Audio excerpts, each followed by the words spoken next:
오늘 우리는 기쁨으로 즐거움으로 아버지 하나님을 찬양합니다. 우리의 마음을 다하여 뜻을 다하여 정성을 다하여 아버지를 찬양합니다. 하나님을 아버지라 부르는 이 모든 회중 위에 아버지의 사랑을 더욱 부어 주시옵소서. 예수님 이름으로 기도드리옵나이다. 아멘. 오늘 본문 말씀 요한복음 14장 1절부터 6절까지 말씀입니다.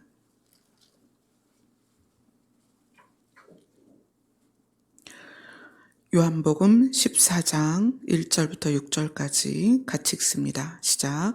너희는 마음에 근심하지 말라. 하나님을 믿으니 또 나를 믿으라.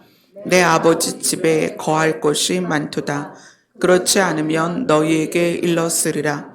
내가 너희를 위하여 거처를 예비하러 가노니 가서 너희를 위하여 거처를 예비하면 내가 다시 와서 너희를 내게로 영접하여 나 있는 곳에 너희도 있게 하리라. 내가 어디로 가는지 그 길을 너희가 아니라. 도마가 이르되 주여 주께서 어디로 가시는지 우리가 알지 못하거늘 그 길을 어찌 알겠사옵나이까. 예수께서 이르시되 내가 곧 길이요 진리요 생명이니 나로 말미암지 않고는 아버지께로 올 자가 없느니라. 아멘. 예수님께서 우리에게 자기 자신을 소개하는데 내가 곧 길이요 진리요 생명이다. 나로 말미암지 않고는 아버지께로 올 자가 없다라는 말을 뒤집어서 말하면 나로 말미암아 아버지께로 갈 수 있다. 이런 소망의 말씀이죠. 근데 이 말씀을 시작하면서 예수님이 우리에게 너희는 마음에 근심하지 말라. 너희가 하나님을 믿으니까 너 나를 믿어라. 내가 너희를 위하여 거처를 예비하러 가고 내가 가는 그 길에 너희가 나를 따라올 것이고 나로 말미암아 너희가 아버지께로 올 수 있다라고 이야기를 하십니다. 그러니까 여기에서 나오는 이 근심은 예수님이 말하는 이 근심은 우리가 예수님을 통하여 아버지께 감으로 해서 또 그 사실을 인식함으로 해서 사라질 수 있는 근심이라는 거예요. 예수님이 너희는 마음에 근심하지 마라. 하나님을 믿었으니까 너 나를 믿어라. 왜냐하면 내가 너희들이 아버지께로 갈 수 있도록 도와줄게. 그러니까 근심하지 마. 그럼 이 근심은 뭐에 의한 근심이다? 원초적인 근심이라, 우리 영의 근심이라는 거예요. 근데 이것이 사실은 모든 교회 안에서 해결이 돼야 됩니다. 교회를 다니면서 하나님을 믿으면, 교회를 다니면서 하나님을 아버지라고 부르면, 교회를 다니면서 예수님이 나의 주인 것을, 구주가 되신 것을, 메시아가 되신 것을, 그리스도가 되신 것을 믿는다면 뭐가 사라져야 돼요? 근심이 사라져야 돼요. 근데 이게 해결이 안 되니까 뭘 하냐면 즐겁고 재미있는 교회를 만드는 거예요. 그래서 집에 가면 현타가 오죠. 삶의 문제, 관계의 문제, 생활의 문제, 또 학생들은 학업의 문제, 현타가 오니까 교회를 와서 이 근심을 잊고 싶은데 이 근심을 잊을 수 있도록 교회들이 뭘 많이 하냐면 이벤트를 많이 하는 거예요. 행사도 많이 하고 즐겁고 재밌고 그래서 집에 갔을 때 느꼈던 현실의 무게감과 근심을 교회에 와서 즐겁고 재밌고 교제하고 나누고 이러면서 잊어버리는 것 같은 그 생활을 반복한단 말이에요.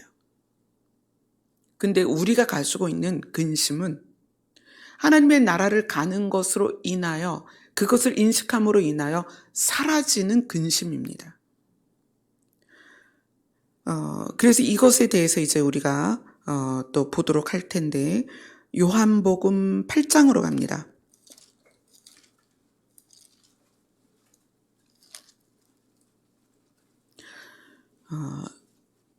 예수님이 자기 자신을 진리라고 말씀하셨을 때 이 진리가 우리에게 어떤 영향을 주는가, 예수님이 요한복음 8장 31절부터 36절까지 예수님 자신이 설명을 해주세요. 요한복음 8장 31절로 36절 같이 읽습니다. 시작. 그러므로 예수께서 자기를 믿은 유대인들에게 이르시되 너희가 내 말에 거하면 참으로 내 제자가 되고 진리를 알지니 진리가 너희를 자유롭게 하리라. 그들이 대답하되 우리가 아브라함의 자손이라 남의 종이 된 적이 없거늘 어찌하여 우리가 자유롭게 되리라 하느냐. 예수께서 대답하시되 진실로 진실로 너희에게 이르노니 죄를 범하는 자마다 죄의 종이라. 종은 영원히 집에 거하지 못하되 아들은 영원히 거하나니 그러므로 아들이 너희를 자유롭게 하면 너희가 참으로 자유로우리라. 아멘. 예수님이 진리와 자유를 설명하시고 자기 자신과 자유를 이어서 설명을 하십니다. 그래서 32절에 보면 진리가 너희를 자유롭게 하리라 그렇게 이야기하고 36절에 보면 아들이 너희를 자유롭게 하면 너희가 참으로 자유로우리라. 그러니까 진리가 너희를 자유롭게 한다는 개념이 있고 아들이 너희를 자유롭게 하리라라는 개념이 있어요. 이것이 연결돼서 하나의 개념이기는 하지만 사실은 이거는 분리해서 알아봐야 되는 거예요. 진리가 너희를 자유롭게 하는 것과 아들이 너희를 자유롭게 할 것이다 라는 것. 그래서 이거를 구분해서 보도록 할 거예요. 먼저 아들이 너희를 자유롭게 하면 너희가 참으로 자유로우리라. 아들이 너희를 자유롭게 할 것이다. 그럼 도대체 이게 무슨 의미일까요? 아들이 자유롭게 한다는 것은 자 갈라디아서 5장 1절로 갑니다.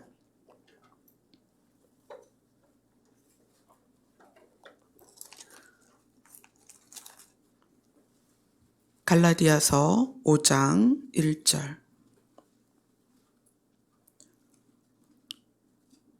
같이 읽습니다. 시작.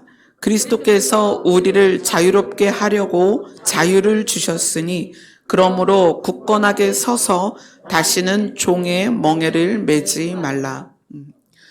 진리가 너희를 자유롭게 하리라 하는 개념하고 조금 다르게 이거는 이제 그 진리가 너희를 자유롭게 하리라라는 개념을 조금 더 세분화해서 나눠서 보는 거예요.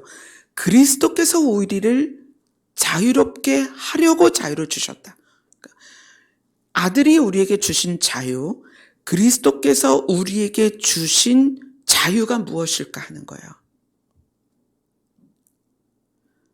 그리스도께서 우리를 자유롭게 하려고 자유를 주셨다.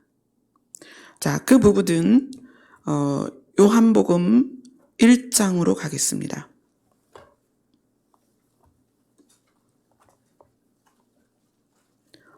요한복음 1장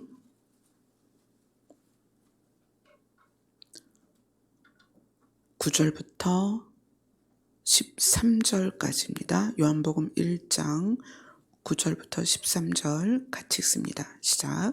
참 빛 곧 세상에 와서 각 사람에게 비추는 빛이 있었나니 그가 세상에 계셨으며 세상은 그로 말미암아 지은 바 되었으되 세상이 그를 알지 못하였고 자기 땅에 오매 자기 백성이 영접하지 아니하였으나 영접하는 자 곧 그 이름을 믿는 자들에게는 하나님의 자녀가 되는 권세를 주셨으니 이는 혈통으로나 육정으로나 사람의 뜻으로 나지 아니하고 오직 하나님께로부터 난 자들이니라.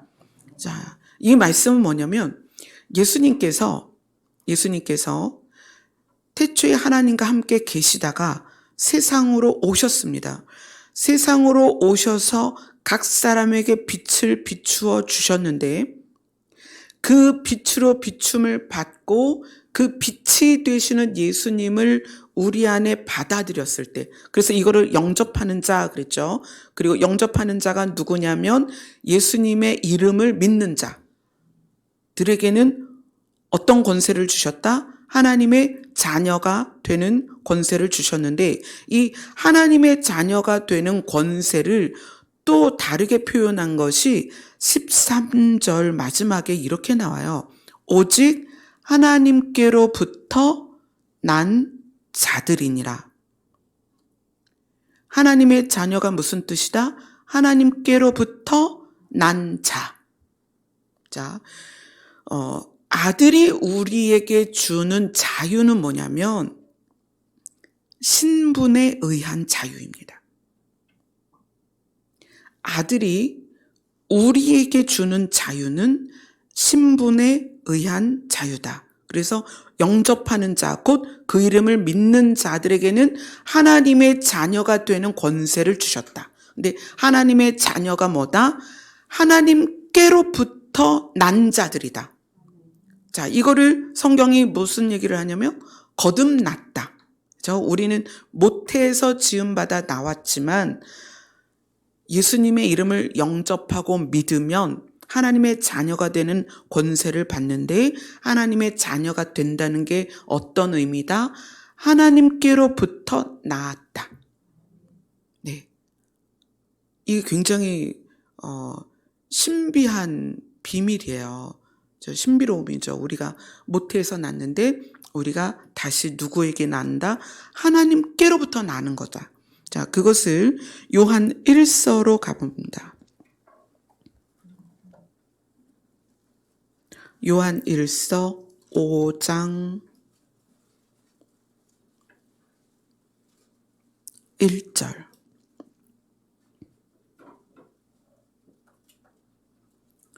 요한 1서 5장 1절 같이 읽습니다. 시작.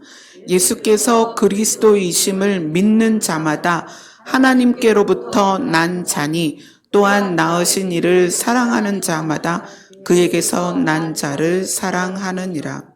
자, 우리가 예수님이 그리스도이심을 믿으면 우리가 누구다? 하나님께로부터 난 자가 되고, 그래서 하나님께로부터 난 자가 됐기 때문에 낳으시니 누구죠? 하나님을 사랑하게 되고, 또 하나님을 사랑하게 되면 그에게서 난 자를 사랑하게 된다. 하나님에게서 난 자가 예수님이기도 하고 또 다른 성도들이기도 하죠. 그래서 이 하나님께로부터 낳았다라는 게 굉장히 놀라운 진리가 되는 거예요. 이게 뭐다? 우리의 신분이 바뀐 거다. 신분이 변한 거예요. 그래서 이거를 갈라디아에서는 이렇게 말하죠. 갈라디아서 6장 15절에 너희가 어떻게 됐다? 새로 지으심을 받았다. 우리는 어머니 뱃속에서 나왔습니다. 어제 큰딸 찬미의 생일이었어요. 그래서 모여서 케이크에다 초도 해갖고 찬미가 촛불 끄고 케이크도 자르고 그랬는데 사실 제가 배 아파서 났거든요. 근데 찬미가 예수님이 메시아로서 오신 것을 그의 이름을 믿었단 말이에요. 그래서 찬미는 또 누가 나왔어요? 하나님께로부터 난 자가 된 거죠. 근데 그러면 하나님께로부터 난 자가 됐다는 게 어떤 의미냐? 자, 히브리서로 갑니다.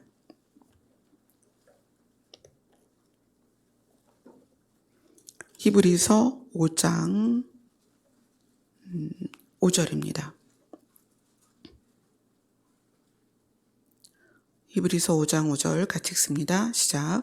또한 이와 같이 그리스도께서 대제사장 되심도 스스로 영광을 취하심이 아니요 오직 말씀하신 이가 그에게 이르시되 너는 내 아들이니 내가 오늘 너를 낳았다 하셨고, 하나님이 예수님에 대하여 뭐라고 표현하셨냐면 너는 내 아들이다.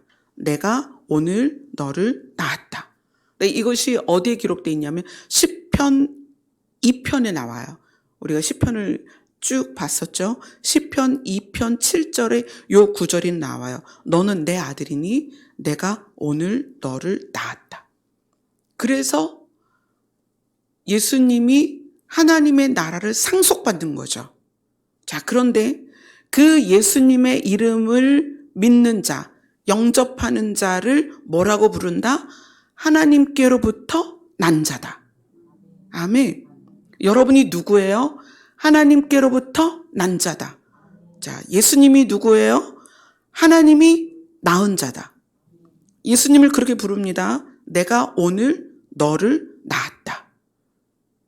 우리가 하나님께로부터 낳은 자기 때문에 우리가 무엇에 대한 자격이 생겼냐면 하나님의 나라를 상속받을 자격이 생겼다. 아멘. 그래서 아들을 믿는 믿음에서 얻어내는 자유가 뭐냐면 우리의 신분에 의한 자유입니다. 그동안은 세상의 종이 되었고 죄의 종이 되었고 사망의 종이 되었고 어둠의 종이었던 우리가 예수님의 이름을 믿었더니 그 믿은 것만으로도 그 다른 건 다 필요가 없어요. 믿은 것만으로 예수님을 영접한 것만으로 예수님이 하나님의 아들이시고 우리 죄를 사하기 위하여 십자가에서 피를 뿌리셨다는 그 사실을 믿은 것만으로 우리가 어떻게 됐다? 하나님께로부터 낳은 자가 되었다. 아멘. 이게 신분에 의한 자유예요. 종의 멍에를 이제는 벗어버려도 되는 거예요. 이것은 이제 우리가 바라보는 것이 달라진 거예요. 아담은 눈 떠보니까 에덴이었죠. 근데 그 에덴을 잃었어요. 그런데 하나님께서 그 에덴을 회복해서 우리 사람들을 다 그 에덴으로 돌려보내기 위해서 아브라함을 부르셨죠. 그리고 아브라함에게 명령하십니다. 내가 지명하는 곳으로 가라. 그리고 그 땅을 내가 너의 후손들에게 줄게. 그래서 이스라엘의 역사는 무엇의 반복이냐면 자기 땅을 회복하는 것, 자기 땅에 돌아가는 것. 그 자기 땅에서 삶을 사는 것이 이스라엘 역사의 반복이에요. 최근에도 1945년에 이스라엘이 자기 정부를 세우면서 전 세계에 흩어져 있던 이스라엘이 자기 땅으로 돌아갔잖아요. 이스라엘은 우리를 위해서 본이 되는 선택받은 민족이에요. 그래서 그들의 역사는 반복적으로 자기의 땅을 회복하는 것. 누구 때부터? 아브라함 때부터.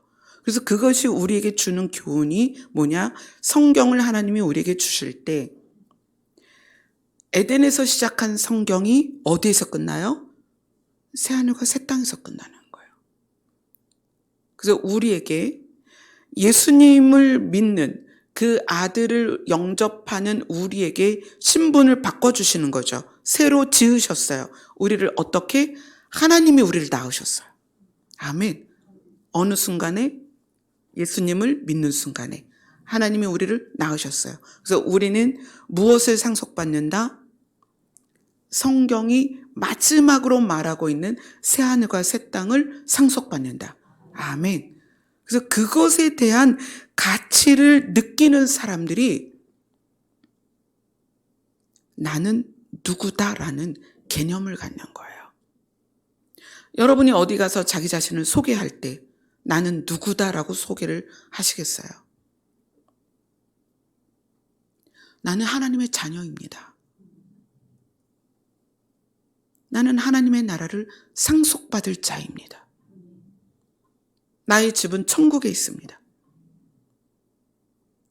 내가 누구냐라는 것을 아는 것이 세상을 이기는 힘이 됩니다. 아멘. 내가 누구인지를 모르기 때문에 세상 권세에 발목이 잡히고 매어서 신음하는 거예요. 여러분이 그것에 대해서 인식이 안 되면 이 부분을 날마다 자기에게 가르쳐야 돼요. 지난주에 나눈 말씀 중에 우리 마음 안에 숨은 사람이 하나가 있다. 그런 성경을 봤죠? 우리 마음에 숨은 사람이 있는데 이 숨은 사람은 진리를 먹어야 성장합니다. 우리는 육으로 먹는 음식들로 몸이 성장하고 보존이 되고 그 다음에 배우고 듣는 것으로 지식이 성장이 돼요. 그런데 우리 마음에 숨은 사람은 진리를 먹어야 성장합니다. 그래서 우리 마음에 숨은 자에게, 우리 마음에 숨어있는 나 자신에게, 우리 마음에 숨어있는 또 다른 나에게, 우리 마음에 숨어있는 나의 영에게 뭐라고 이야기를 해야 되냐면 너는 하나님께로부터 난 자다. 너는 하나님의 나라를 상속받을 자다. 너의 집은 하나님의 나라에 있다. 너는 반드시 그곳에 갈 것이다. 왜요? 왜 그렇죠? 우리의 신분이 그렇게 바뀌었기 때문에 그래요. 그래서 누가 책임지세요? 하나님이 책임지시죠. 아멘. 찬미는 나이는 이제 제가 어제 생일 케이크를 하면서 또 생일 선물을 현금으로 줬어요. 현금으로 주면서 이렇게 얘기했어요. 너의 20대 마지막 생일이다. 엄마도 예전에 그걸 느껴봤어. 너의 20대 마지막 생일이다. 저 아이의 20대 마지막 생일을 여전히 저는 챙겨주고 있죠. 왜냐하면 제가 엄마기 때문에 그래요. 야, 너 다 컸으니까 네 생일 네가 알아서 해. 그게 아니라 제가 엄마기 때문에 책임을 지는 거죠. 하나님은 우리에게 너무 친근한 표현을 하시는 거예요. 내가 너희를 낳았다. 예수님이 세례 받으실 때 예수님의 모습을 보면서 하나님이 너는 내 아들이다. 내가 너를 사랑하였고 내가 오늘 너를 낳았다 하시는 것처럼 우리가 예수님의 이름을 믿는 그 순간에 하나님이 우리에 대하여 뭐라고 말씀하시는 거예요? 내가 오늘 너를 낳았다. 내가 누구다? 아버지다. 하나님이 그렇게 말씀하시는 거예요. 그래서 그 아버지가 우리에게 알려주는 거예요. 너의 집은 여기가 아니고 저기에 있어. 어디에? 하나님의 나라에. 그래서 내가 너를 거기까지 데려갈 거야. 책임질 거야. 그래서 그 책임 때문에 하나님이 표현하신 말씀이 내가 목자다, 남편이다, 아버지다 그렇게 계속 표현을 하시는 거예요. 내가 너를 책임질 것이다. 그래서 예수님이 또 오셔서 그 복음을 전하실 때 그 복음을 뭐라고 표현하냐면 하나님의 나라 복음이다. 또는 천국 복음이다. 이렇게 표현을 했다는 거예요. 그래서 우리가 자기 자신이 누구냐라는 걸 알 때 세상을 이길 힘이 있는 거예요. 가끔 그런 거 뉴스에 나오죠. 고위공직자의 기사가 이 생활 가운데에서 막 어깨에 힘주고 이야기를 하는 거예요. 내가 누구를 모시고 있거든? 이렇게 힘을 주잖아요. 자기가 누구와 가깝다는 거죠. 그래서 힘이 들어가는 거예요. 자기가 누군지 아는 거죠. 또는 누구의 자녀가 밖에 나가서 우리 아빠가 누구거든? 이러면서 어깨에다 힘을 주죠. 그런 것처럼 내가 누구인지를 아는 것이 너무나 중요합니다. 여러분이 예수님이 누구신지가 믿어졌다면 그 믿어진 날이 하나님이 여러분을 낳으신 날입니다. 아멘. 여러분은 당당하게 하나님을 누구라고 부른다? 아버지라고 부른다. 그러니까 아버지니까 당연히 아버지의 재산을 우리가 상속받는 거죠. 아버지의 재산이 어디에 있어요? 하나님의 나라에 있고 그 땅을 예수님이 상속받는 것처럼 우리도 상속받는다. 아멘. 이것이 신분에 의한 자유다. 자, 그 다음에 다시 요한복음 8장으로 갑니다.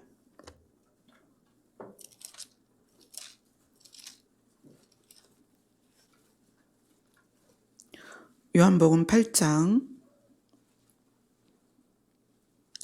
31절, 32절입니다.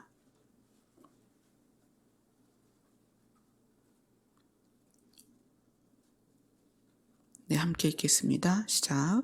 그러므로 예수께서 자기를 믿은 유대인들에게 이르시되 너희가 내 말에 거하면 참으로 내 제자가 되고 진리를 알지니 진리가 너희를 자유롭게 하리라.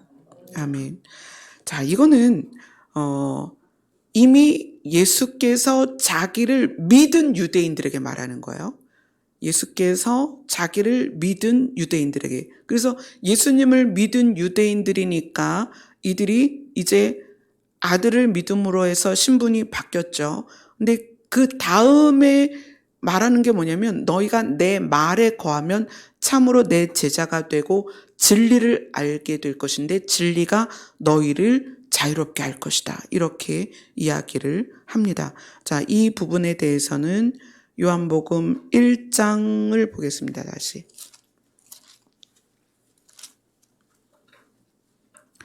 요한복음 1장 1절부터 5절까지입니다. 우리 청년자매 읽어주세요. 태초에 말씀이 계시니라. 이 말씀이 하나님과 함께 계셨으니 이 말씀은 곧 하나님이시니라. 그가 태초에 하나님과 함께 계셨고 만물이 그로 말미암아 지은 바 되었으니 지은 것이 하나도 그가 없이는 된 것이 없느니라. 그 안에 생명이 있었으니 이 생명은 사람들의 빛이라. 빛이 어둠에 비치되 어둠이 깨닫지 못하더라. 아멘. 자, 예수님이 자기를 믿은 유대인들에게 너희가 내 말에 거하면 이렇게 표현을 해요. 내 말에 거하면. 이 부분을 요한복음 1장 1절부터 5절과 연결을 해보면 이건 뭐에 대한 거냐면 예수님이 말하는 내 말도 태초에 말씀이 계셨고 그 말씀이 하나님과 함께 계셨고 그 말씀이 곧 하나님이시고 그분이 그로 말미암아서 모든 것이 지은 바 되었고 근데 그 안에 생명이 있었다라고 표현을 합니다. 그래서 이것을 제가 여러분들에게 여러분들이 조금 더 이해하기 좋은 표현이 뭘까라고 생각했어요. 본질이다라는 표현으로 여러분에게 말씀을 드리고 싶어요. 예수 그리스도의 본질. 말씀은 예수 그리스도의 본질이다. 태초에 예수님이 계셨는데 그 예수님에게는 본질이 있었어요. 그 예수님은 하나님께 계셨고요. 하나님과 함께 계셨고요. 그래서 그가 태초에 하나님과 모든 만물을 지으셨습니다. 그래서 그로 말미암아 지은 바 되었다. 지은 것이 하나도 그가 없이는 된 것이 없다. 예수님과 하나님이 함께 모든 만물을 지었는데 그 예수님에게는 본질이 있다는 거예요. 성질, 본질. 근데 그 예수님의 본질은 그 예수님의 본질 안에 생명이 있다 이렇게 표현해요. 4절에 보면 그 안에 생명이 있었다. 근데 예수님의 본질이 생명인데 그 생명은 사람들의 빛이다.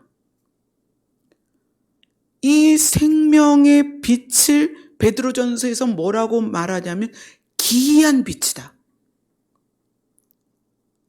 너희들이 이해하긴 어렵겠지만 이건 정말 놀라운 빛이다. 근데 그 빛의 특징이 어떠냐면 5절에 보면 빛이 어두움에 비치면 또는 빛이 세상에 비치면 어둠이 깨닫지 못하더라. 이 깨닫지 못하더라가 다른 성경에는 이기지 못하더라 이렇게 표현이 돼요. 근데 그 표현이 조금 더 여러분 이해하기가 좋을 거예요. 빛이 예수님의 본질이 세상에 비치면 세상은 예수님의 본질을 이기지 못합니다. 아멘. 빛이 어둠에 비치되 어둠이 이기지 못하더라. 예수님의 본질이 그렇다는 거예요. 그래서 내 말에 의하여 얻는 자유는 본질에 의한 자유입니다. 아멘. 이 본질에 의한 자유라는 것은 또 어떻게 설명할 수 있냐면 어떻게가 되는 거예요. 아들에 의한 자유는 내가 누구인지를 아는 자유입니다. 그래서 신분이 바뀌었고 내가 하나님께로부터 낳은 자, 그래서 하나님을 아버지라 부를 수 있는 신분이 되었다면 본질에 의한 자유라는 것은 내가 나를 대하는 방식, 내가 하나님을 대하는 방식, 내가 타인을 대하는 방식을 만들어내는 그거를 말하는 거야, 본질. 이제 본질이 내 안에 있는데 이게 표현될 때 어디에서 표현되냐면 관계에서 표현이 되는 거예요. 관계에서. 다시 요한복음 8장 31절로 갑니다.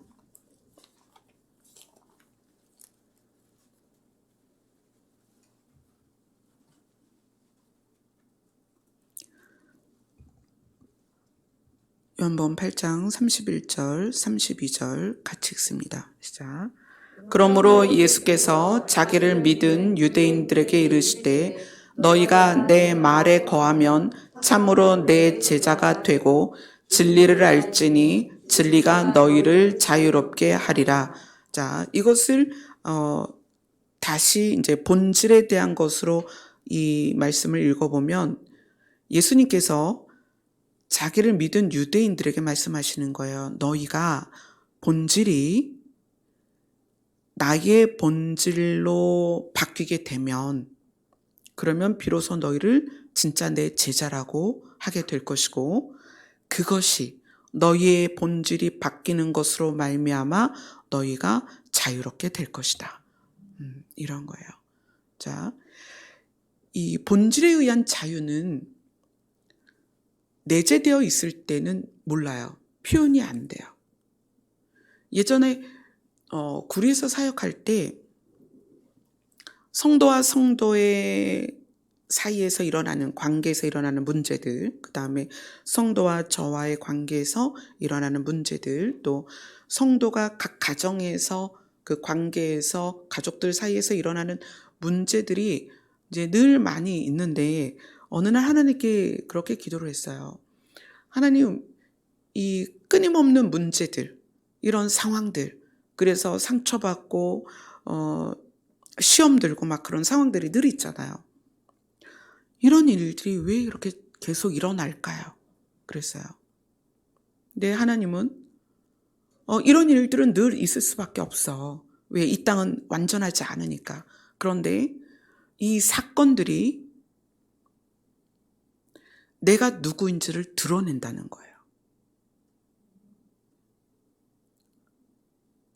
우리 안에 있는 본질은 그냥 있을 때는 안 나타나요. 근데 이 본질이 관계에서 드러난다는 거예요. 그거를 우리는 사건이다. 사건들 안에서 나의 본질이 드러나고 상대의 본질이 드러나는 거예요. 신부는 예수를 믿음으로, 그분이 메시아인 것을 내가 믿음으로, 그의 이름을 믿음으로 신분이 단 한순간에 확 바뀌지만 우리의 본질은 그렇지 않다. 우리의 본질은 서서히 성장해 가는 거예요. 그래서 예수의 이름은 단번에 믿지만 본질로 인한 자유는 시간이 많이 걸려요. 끊임없이 노력해야 되고 그것에 대하여 우리가 늘 기억을 하고 그것에 의해서 내가 예수님은 이제 그걸 이렇게 표현하죠. 내 말에 거하라. 나의 본질이 너의 본질이 되도록 해라. 그러면 너희가 진짜 내 제자가 되는 것이고 그리고 자유케 될 것이다. 이렇게 표현을 해요. 자, 본질은 내가 하나님을 대하는 방식입니다. 어떻게 대하는가. 내가 만약 부모로부터 상처를 많이 받았다면, 비난을 많이 받았다면 나는 하나님이 여전히 두려울 것입니다. 부모로부터 비난을 받거나 또는 체벌을 많이 당하거나 또 부모로부터 애착관계를 못 가져서 정서적으로 늘 외로웠거나 그럴 때에는 하나님을 대하는 게 굉장히 어려워요. 또 부모에게 버림을 받았다. 그러면 하나님을 대하는 게 더 어렵거든요. 그러면 그런 그 마음 안에 숨어있는 진짜 나를 어떻게 성장시킬 것이냐. 그래서 여기에서 내 말에 거하면 이렇게 표현하죠. 예수님의 본질을 우리가 들여다봐야 돼요. 예수님은 뭐라고 표현하시냐면 나는 선한 목자다. 삭구는 우리 안에 늑대가 들어왔을 때 자기 살자고 도망가지만 나는 생명 걸고 너희를 지켜낸다. 이 어떻게라는 게 바뀌려면, 본질이 바뀌려면 진리를 내 마음 안에 숨은 나 자신에게, 내 마음 안에 숨어있는 내 영에게 가르쳐야 돼요. 하나님을 향하여 두려움이 생길 때, 하나님을 향하여 나아가지 못할 때, 하나님을 향하여 이런 질문 있죠. 하나님이 나를 과연 사랑하실까? 하나님이 나를 정말 천국에 데려가실까? 하나님이 좀 두려워. 이럴 때 진리를 내 마음 안에 숨은 나에게 가르치는 거예요. 어떻게 가르쳐요? 하나님은 본질이 사랑이시다. 나를 사랑하신다. 절대로 나를 버리지 않으신다. 근데 이런 질문이 있어요.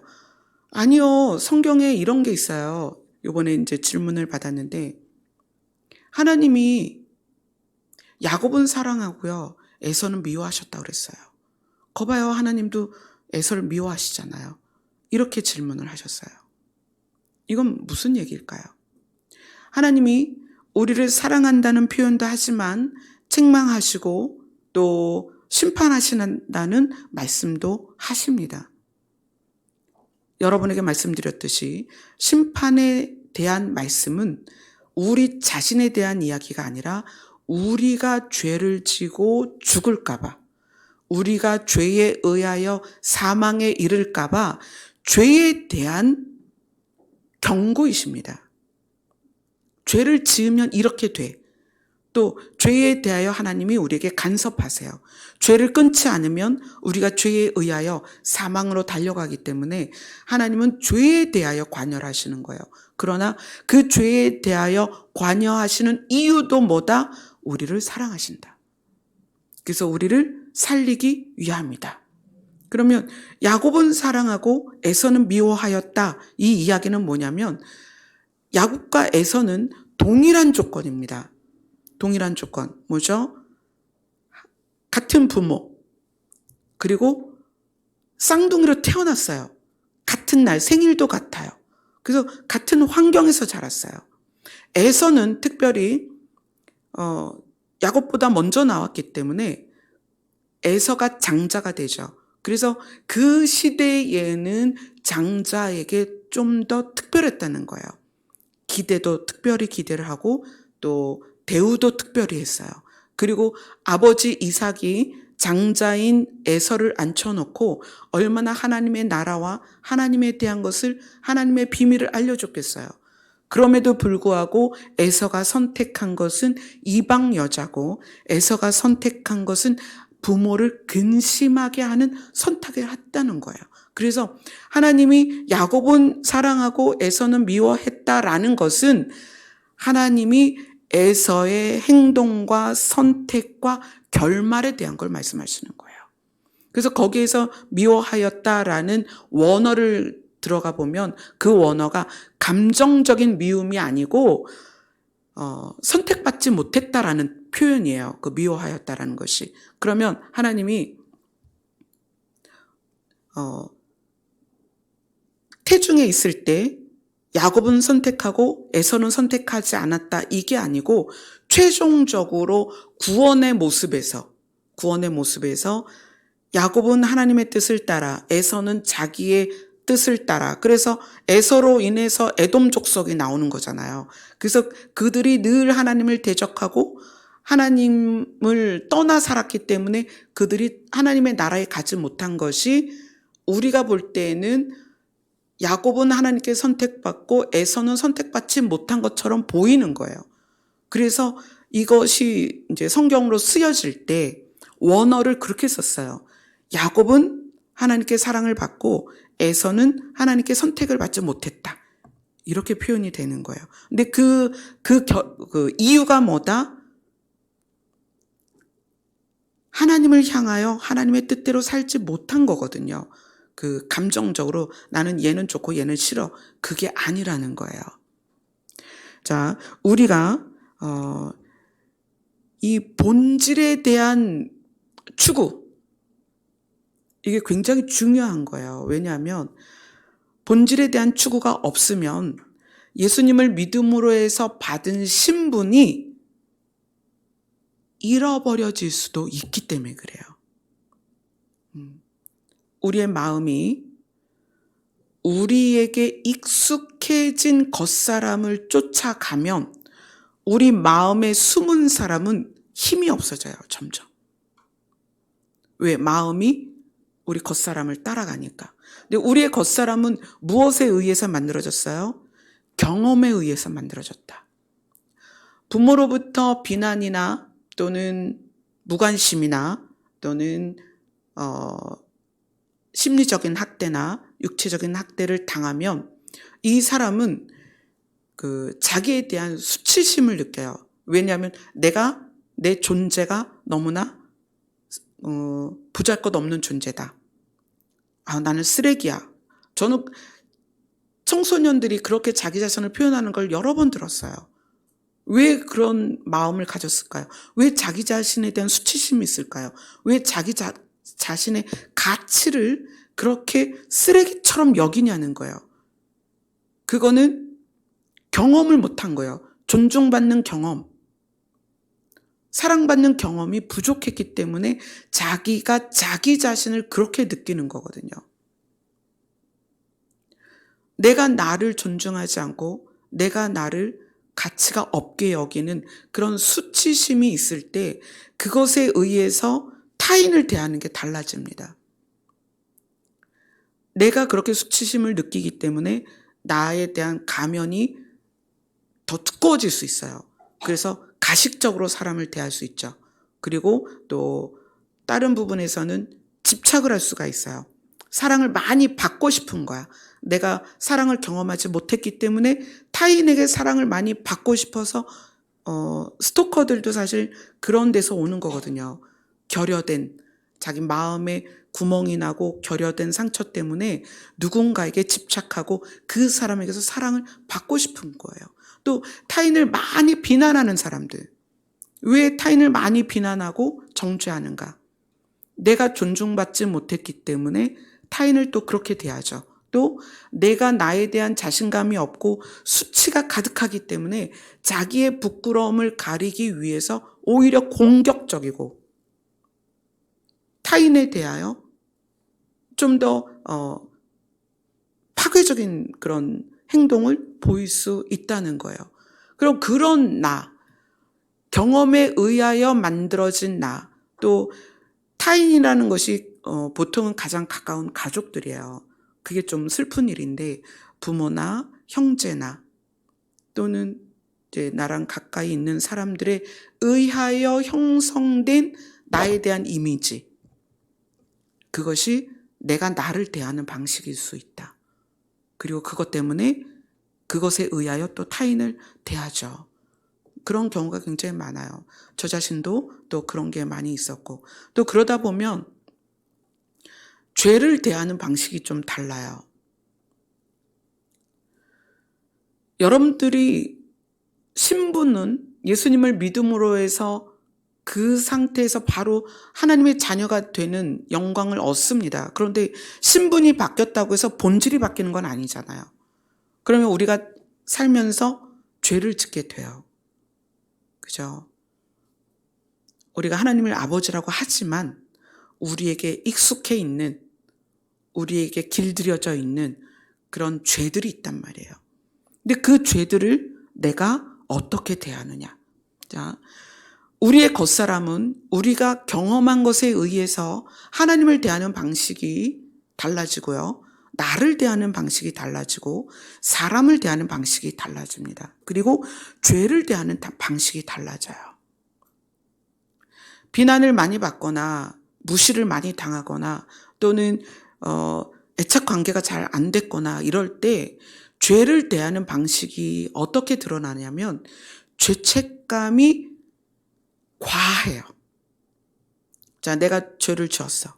그럼 이 죄책감 때문에 굉장히 고민을 하죠. 아, 내가 또 이렇게 죄를 지었네? 그러면 그것이 처음에는 자책을 해요. 그것도 어떤 자책이냐면 과도한 자책이라는 거예요. 과도하게. 그래서 자기를 비하하고 학대하죠. 또 거기에서 어떻게 되냐면 그 자책으로 인해서 무너진 상태에서 자기가 그 죄를 지은 것에 대한 자책에 의해서 또 원인을 딴 사람한테 돌려요. 내가 부모만 잘 만났어도 내가 이런 삶을 살진 않았을 텐데, 내가 너랑 결혼만 안 했어도 내가 이렇진 않았을 텐데, 내가 너를 낳지만 않았어도 내가 이러진 않았을 텐데, 나 원래 그런 사람 아니었거든? 너 때문에 그래. 이게 이렇게 되는 거예요. 내가 가지고 있는 경험에 의해서 죄를 대하는 방식이 굉장히 달라져요. 또 이 죄를 대하는 방식에서 무너지게 되면 어떻게 되죠? 결국엔 나 같은 사람은 하나님의 나라에 갈 수 없어. 까지 가는 거죠. 내가 구원받겠어? 난 구원받을 수 없어. 나는 구원받았다고 생각했는데 나 구원받은 게 아닌가 봐. 성령이 내 안에 계시다고 생각했는데 성령이 나를 떠나셨나 봐. 여기까지 가는 거예요. 자, 그래서 이 죄를 대하는 방식이 이제 바뀌어야 됩니다. 자, 볼게요. 성경 히브리서 4장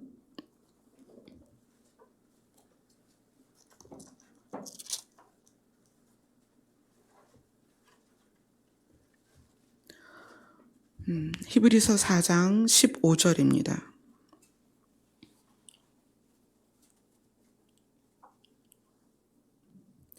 히브리서 4장 15절, 14절, 15절, 16절 쭉 읽겠습니다. 시작. 그러므로 우리에게 큰 대제사장이 계시니 승천하시니 곧 하나님의 아들 예수시라. 우리가 믿는 도리를 굳게 잡을지어다. 우리에게 있는 대제사장은 우리의 연약함을 동정하지 못하실 이가 아니요 모든 일에 우리와 똑같이 시험을 받으신 이로되 죄는 없으시니라. 그러므로 우리는 긍휼하심을 받고 때를 따라 돕는 은혜를 얻기 위하여 은혜의 보좌 앞에 담대히 나아갈 것이니라. 아멘. 자, 이 부분을 보면 우리에게 있는 대제사장은, 예수님은 우리의 연약함을 동정하지 못하실 이가 아니요. 이 부분이 다른 성경에서는 감정을 몸소 느끼지 못하는 분이 아니다. 그러니까 우리가 느끼는 감정을 예수님도 똑같이 느끼셨다. 또 다른 성경은 우리의 연약함을 몰라주는 분이 아니다. 이렇게 표현을 해요. 우리의 연약함을 몰라주는 분이 아니다. 우리의 연약한 감정을 몸소 느끼지 못하는 분이 아니다. 이렇게 표현을 해요. 그 얘기는 예수님이 우리를 어떻게 하신다? 이해를 하신다. 저는 이 부분이 굉장히 중요하다고 생각해요. 내가 나를 대할 때, 타인을 대할 때, 또 내가 죄를 대할 때, 그렇다고 해서 죄를 지어도 된다는 아니죠. 우리의 신분은 단번에 바뀌었지만 우리의 본질이 바뀌지 않는 상태에서 바뀌어가는 과정이잖아요. 이 바뀌어가는 과정에서 우리를 여러분은 이렇게 표현했으면 좋겠어요. 나는 아직 연약해. 하지만 이 연약함이 진리를 계속 우리 안에 담으면서 마음 안에 숨어있는 나에게 진리를 먹이면 어떻게 돼요? 강해지죠. 강해지죠. 근데 이 본질이 바뀌어가는 과정에서 우리가 반드시 알아야 될 것은 본질이 바뀌어가는 우리에 대한 하나님의 우리를 향한 마음이 무엇이냐면 이해다. 하나님은 우리를 이해하신다. 예수님도 우리를 이해하신다.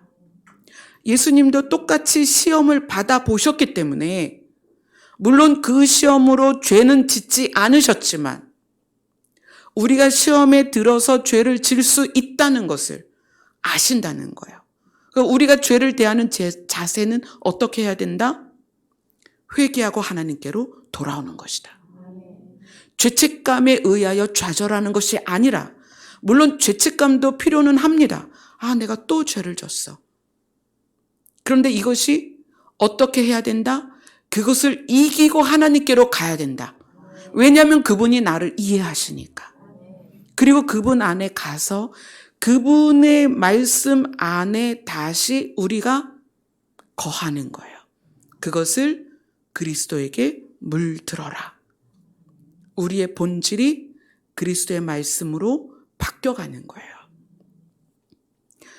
하나님을 대하는 방식이나 죄를 대하는 방식이나 내가 나를 대하는 방식이나 내가 타인을 대하는 방식이 뭐냐면 우리의 본질입니다, 사실. 근데 이 본질이 신분이 바뀌었다고 해서 바로 바뀌는 게 아니다. 그래서 우리의 본질이 바뀌어가는 과정이 있다. 우리는 반드시 그리스도의 장성한 분량까지 바뀌어갈 것입니다. 근데 그것을 어떻게? 하나님이 우리를 도우셔요.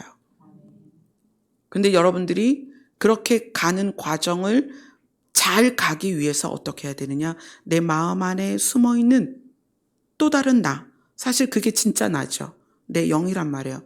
그 영에게 진리를 가르쳐야 돼요. 나는 내 육신은 음식으로 성장하고 또 내 혼은 지식으로 성장하지만 내 영은 진리로 성장합니다. 그래서 하나님의 본질과 예수 그리스도의 본질을 여러분이 늘 묵상하셔야 됩니다. 예수님은 우리를 사랑하십니다. 하나님은 우리를 절대 버리지 않습니다.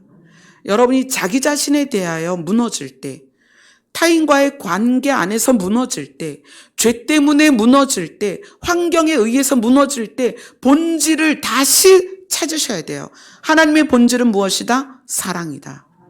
그분은 나를 절대 버리지 아니하신다. 그분은 나를 반드시 하나님의 나라로 데려가신다. 그 진리를 우리 안에 계속 마음 안에 숨어있는 내 영에게 먹이셔야 됩니다. 어느 날 남편과 아내가 싸웠어요. 남편이 하는 말에 상처를 받았어요. 정말 어떻게 저 사람은 나를 이렇게 할 수가 있지? 그러면서 자기 자신에 대한 이제 자책감이 드는 거죠. 내가 너무 제대로 못했나? 내가 좀 더 잘하면 사랑을 받을 수 있을까? 이런 것부터 시작해서 또 미움과 원망으로 사로잡힐 때가 있어요.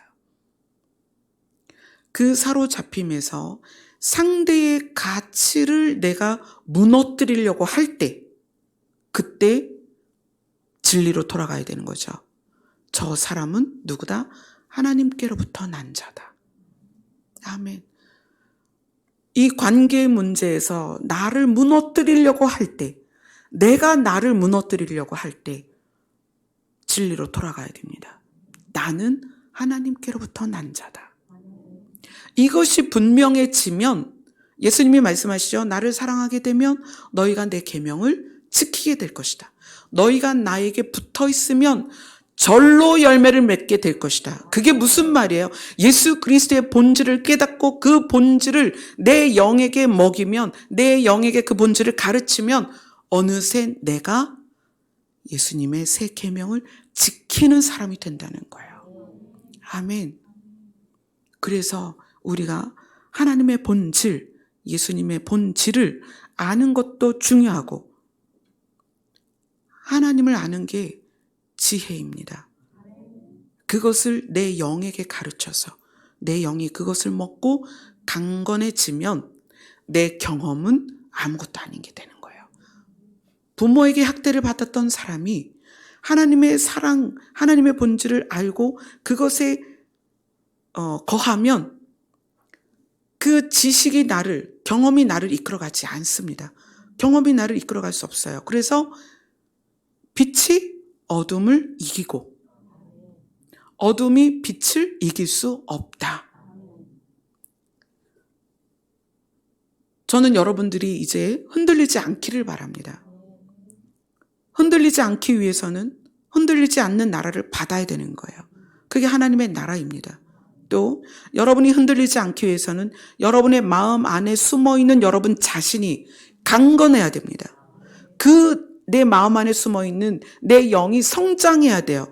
누구보다 커야 되냐면 내 경험된 지식보다 커야 돼요. 내 경험된 습관보다 커져야 돼요. 나에게 익숙한 것보다 커져야 돼요.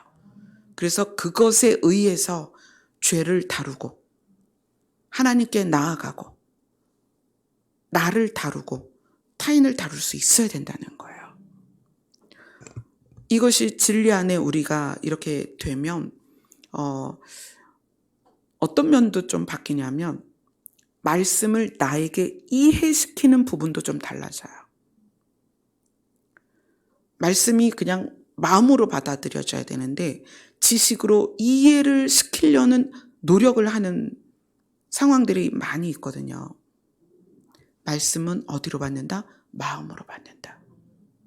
내 지식 구조에 말씀을 넣어서 통과시켜서 결론을 내는 게 아닙니다. 말씀은 살아있고 운동력이 있다. 찔러 쪼갠다. 어디를? 우리의 마음을. 그래서 우리의 본질을 바꿉니다. 아멘. 진리가 너희를 자유케 하리라. 이 주제는 딱 하나의 주제는 아니에요. 굉장히 추상적이기도 하고 굉장히 직접적이기도 해요. 그래서 다른 말씀을 또 나누다 보면은 이게 연결돼서 여러분들과 또 이 부분을 나누게 될 것입니다. 지금 요한복음 14장 1절로 6절 가지고 지금 여러 줄을 나누고 있는데 이것이 여러분의 마음에 숨어있는 진짜 자신, 그 영이 성장하는 말씀이 되었으면 좋겠습니다. 아멘. 기도하겠습니다.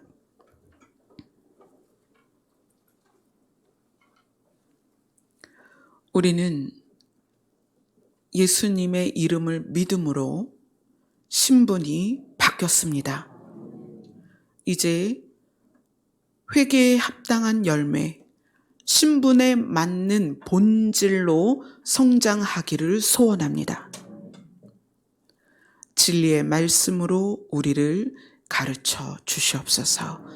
예수님 이름으로 기도드리옵나이다. 아멘. 우리를 향하여 말씀하여 주시는 사랑의 하나님의 이름이 이곳에 있기를 소망하며 찬양드리겠습니다.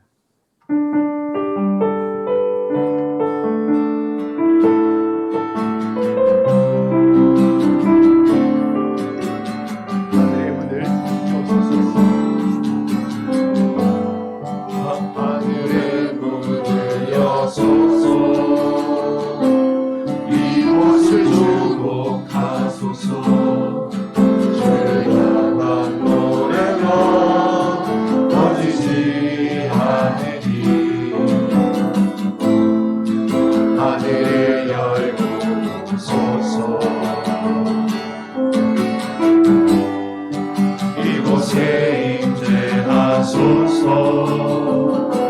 주님을 기다립니다. 기도의 향기가 하늘에 닿으니 주여 임재하여 주소서. 이곳에 오셔서 이곳에 앉으소서. 이곳에서 드리니 주소서. 주님의 이름이 주님의 이름만이 오직 주의 이름만 이곳에 마음의 문을 열어주옵소서. 하늘의 문을 여소서. 하늘의 문을 여소서. 이곳을 주목하소서. 주를 향한 노래가 꺼지지 않으니 하늘을 열고 소서. 이곳에 임재하소서. 주님을 기다립니다. 기도의 향기가 하늘에 닿으니 주여 임재하여 주소서. 이곳에 오셔서 이곳에 앉으소서. 이곳에서 드리는 예배를 받으소서. 주님의 이름이 주님의 이름만이 오직 주의 이름만 이곳에 있습니다. 이곳에 오셔서 앉으소서. 이곳에서 드리는 예배를 받으소서. 주님의 이름이 주님의 이름만이 오직 주의 이름만 이곳에 간절히 노래합니다. 이곳에 오셔서 이곳에 앉으소서. 이곳에서 드리는 예배를 받으소서. 주님의 이름이 주님의 이름만이 오직 주의 이름만 우리 간절히 목소리로 고백합니다. 이곳에 오셔서 이곳에 앉으소서. 이곳에서 드리는 예배를 받으소서.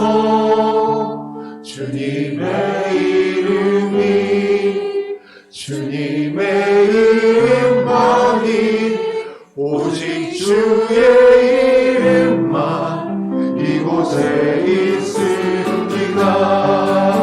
이곳에 오셔서 이곳에 앉으소서. 이곳에서 드리는 예배를 받으소서. 주님의 이름이 주님의 이름만이 오직 주의 이름만 이곳에 있습니다.